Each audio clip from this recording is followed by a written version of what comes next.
Good evening, everybody. Today is Wednesday, October 1st, 2025. It's a new month, and this month, it's going to be a long month because it's going to be until October 31st. So, yeah. And we're going to be continuing from the New Living Translation Bible, Luke chapter 14 and 15. Jesus heals on the Sabbath. One Sabbath day, Jesus went to eat dinner in the home of a leader of the Pharisees, and the people were watching him closely. There was a man there whose arms and legs were swollen. Jesus asked the Pharisees and experts in religious law, "Is it permitted in the law to heal people on the Sabbath day or not?" When they refused to answer, Jesus touched the sick man and healed him and sent him away. Then he turned to them and said, "Which of you doesn't work on the Sabbath? If your son or your cow falls into a pit, don't you rush to get him out?" Again, they could not answer. Jesus teaches about humility. When Jesus noticed that all who had come to the dinner were trying to sit in the seats of honor near the head of the table, he gave them the advice: when you invited to a wedding feast, don't sit in the seat of honor. What if someone who is more distinguished than you has also been invited? The host will come and say, give this person your seat. Then you will be embarrassed and you will have to take whatever seat is left at the foot of the table. Instead, take the lowest place at the foot of the table. Then, when your host sees you, he will come and say, "Friend, we have a better place for you." Then you will be honored in front of all the other guests. For those who exalt themselves will be humbled, and those who humble themselves will be exalted. Then he turned to his host. When you put on a luncheon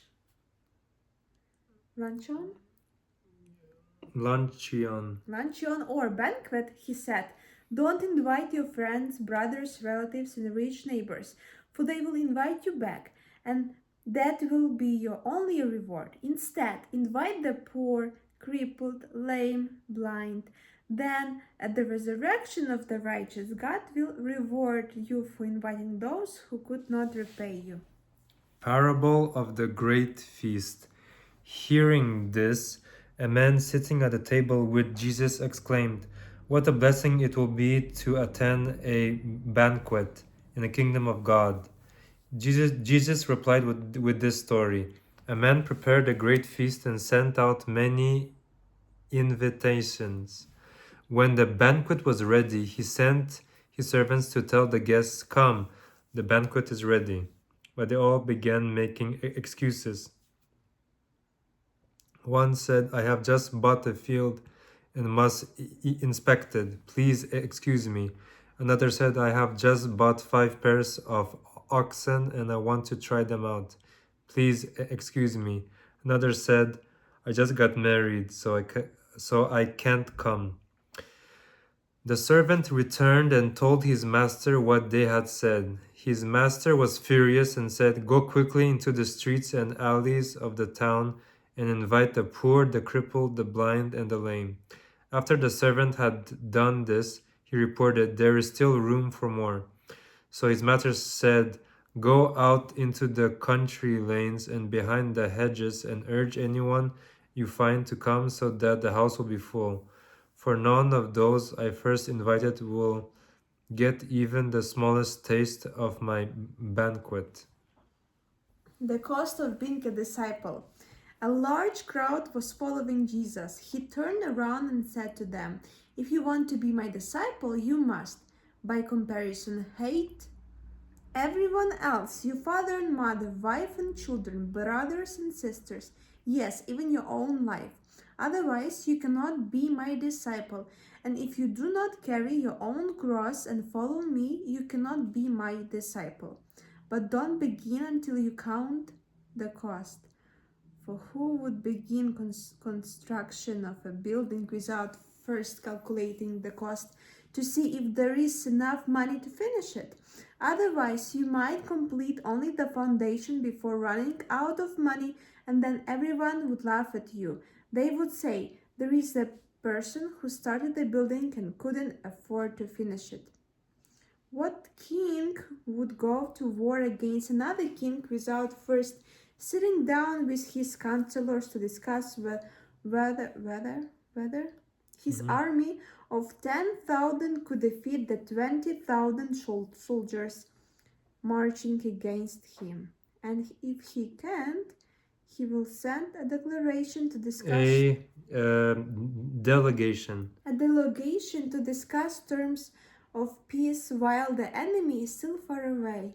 So you cannot become a disciple without giving up everything you own. Salt is good for seasoning, but if it loses its flavor, how do you make it salty again? Flavor salt is good neither for the soil nor for the manure pile. It is thrown away.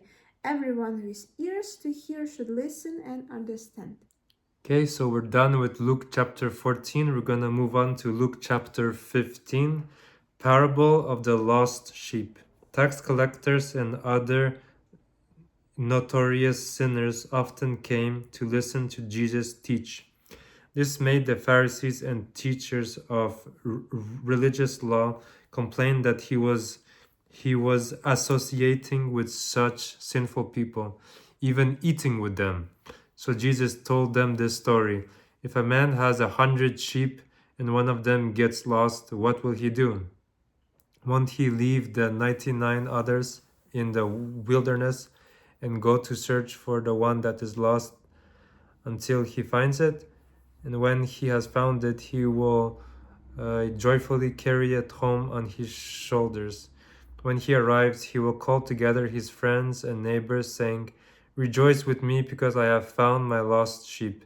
In the same way, there is more joy in heaven over one lost sinner who repents and returns to God than over 99 others who are righteous and haven't strayed away.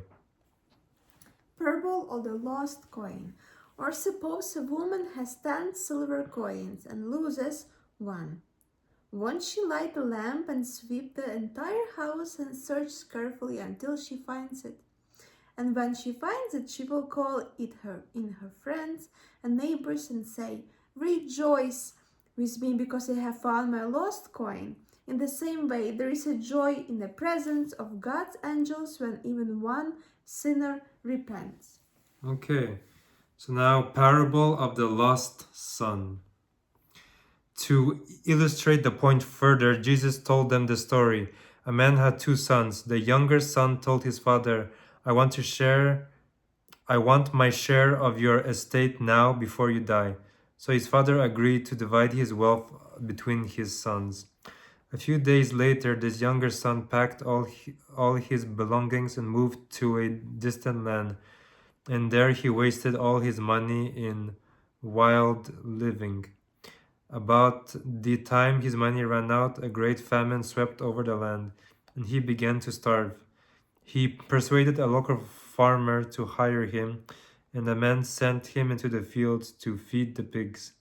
The young man became so hungry that even the pods he was feeding the pigs looked good to him, but no one gave him anything.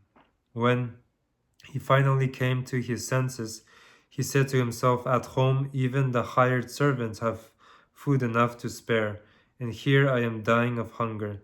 I will go home to my father and say, 'Father, I have sinned against both heaven and you, and I am no longer worthy of being called your son. Please take me on as a hired servant.'" So he returned home to his father, and while he was still a long way off, his father saw him coming. Filled with love and compassion, he ran to his son, embraced him, and kissed him. His son said to him, "Father, I have sinned against both heaven and you, and I am no longer worthy of being called your son." But his father said to the servant, "Quick, bring the finest robe in the house and put it on him. Get a ring for for his finger and sandals for his feet, and kill the calf we have been fattening. We must celebrate with a feast, for this son of mine was dead and has now returned to life. He was lost, but now he is found. So the party began. Meanwhile, the older son was in the fields working. When he returned home, he heard music and dancing in the house, and he asked one of the servants what was going on. Your brother is back, he was told, and your father was killed, and your father has killed the fattened calf. We are celebrating because of his safe return. The older brother was angry and wouldn't go in. His father came out and begged him, but he replied, All these years I've slaved for you, never once refused to do a single thing you told me to. And in all that time you never gave me even one young goat for a feast with my friends. Yet when this son of yours comes back after squandering your money on prostitutes, you celebrate by killing the fattened calf?